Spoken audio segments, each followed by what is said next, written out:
l'idée de jouer avec Karine, pour moi, c'était une idée merveilleuse. Donc, c'est aussi un peu égoïste parfois le choix des films.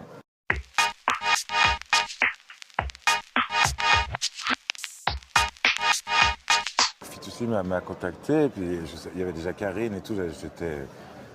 Et ça a duré 2 minutes le coup de fil. Je lui ai dit ok, avant même d'avoir lu, je dis je lis quand même, parce qu'il m'avait plus ou moins raconté. J'aimais l'idée de jouer une femme très amoureuse, et parce qu'on pourrait lire ça à un certain niveau, se dire qu'elle est juste soumise comme ça, tyrannisée par les apparences. Mais moi, je trouvais que c'était intéressant d'en faire une femme vraiment très amoureuse, avec toute la force de l'amour, et qui en même temps se débrouille mal avec ça et ne sait pas retenir un amour qui s'en va. Voilà, tout ça me plaisait, et je trouvais que c'était un rôle assez complexe et dans lequel j'allais pouvoir mettre, j'espère, pas mal de subtilité.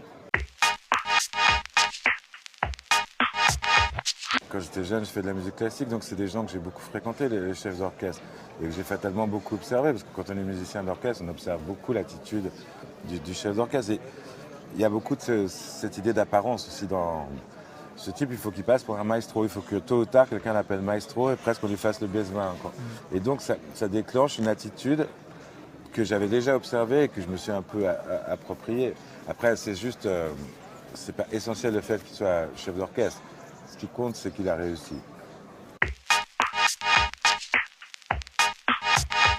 Toute la scène du meurtre, parce que techniquement c'était difficile, parce qu'il faisait un froid de chien, parce qu'elle est à l'eau quand elle est à, je sais pas moi, 12 degrés, 17 degrés.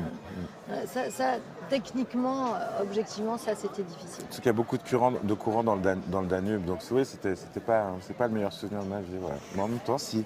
Enfin, c'est un bon souvenir, c'est bizarre.